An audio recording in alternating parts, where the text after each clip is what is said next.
আসসালামু আলাইকুম। আজ শেষ হতে যাচ্ছে ভারত এবং পাকিস্তানের মধ্যে যুদ্ধের চুক্তির মেয়াদ। তবে দুই দেশের প্রশাসনের মধ্য থেকে এখনো মেয়াদ বৃদ্ধির বিষয়ে কিছু জানানো হয়নি। তবে শিগগিরই বৈঠকে বসার কথা দিল্লি ও ইসলামাবাদের সামরিক অভিযান পরিচালনাকারী পরিচালকদের মধ্যে।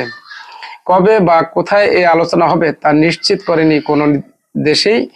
পাকিস্তান ও ভারতের মধ্যে যুদ্ধবিরতিতে বড় ভূমিকা রেখেছিল যুক্তরাষ্ট্র সহ বিভিন্ন দেশ। যুদ্ধবিরতির পরও দুই দেশের মধ্যে সংলাপ আয়োজনের জন্য প্রচেষ্টা চালিয়ে যাচ্ছে তারা।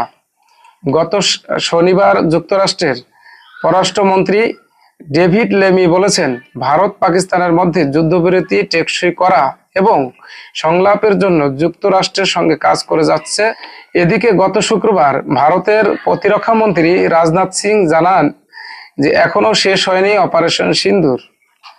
অন্যদিকে ভারতের সঙ্গে সাম্প্রতিক সংঘাত পাকিস্তান জয়ী হয়েছে উল্লেখ করে শাহবাজ শরীফ বলেন, আমরা শান্তি চাই, আমরা শত্রুদের শিক্ষা দিয়েছি। এখন যে অবস্থা চলছে যুদ্ধের পরে, সেটি হলো যে ভারতের এই যুদ্ধে কিন্তু ভারতের নাক কান কাটা গেছে, এটা কিন্তু নিঃসন্দেহে সবাই স্বীকার করবে।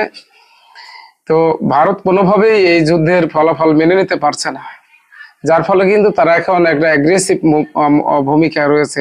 তারা কোনো ফাঁক ফুকর খুঁজছে যে কোনোভাবে একটু আবার বাঁধিয়ে এবার কঠিনভাবে পাকিস্তানকে কিছু একটা করা যায় কিনা, যেমন লজ্জা থেকে অন্তত পক্ষে বাঁচা যায় কিনা, এরকম চিন্তা ভাবনাই করছে। অপরদিকে পাকিস্তানের যেটি প্রয়োজন ছিল সেটি কিন্তু তারা মিটিয়ে ফেলেছে। কাজেই এখন তারা যুদ্ধ চাচ্ছে না। যুদ্ধটা আসলে তারা আগেও চায়নি, তবে এই যুদ্ধটা তাদেরকে বাধ্য করেছে ভারত যুদ্ধ করার জন্য।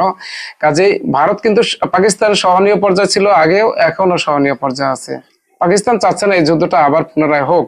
তো অপরদিকে ভারত কিন্তু ফাঁক ফুকুর খুঁজছে যে কোন ফাঁকে আবার কি করা যায়, পাকিস্তানকে একটা সাহায্য করা যায় কিনা, কারণ তারা এখন লজ্জায় ডুবছে। যাই হোক বন্ধুরা, ভালো থাকবেন সবাই। আসসালামু আলাইকুম।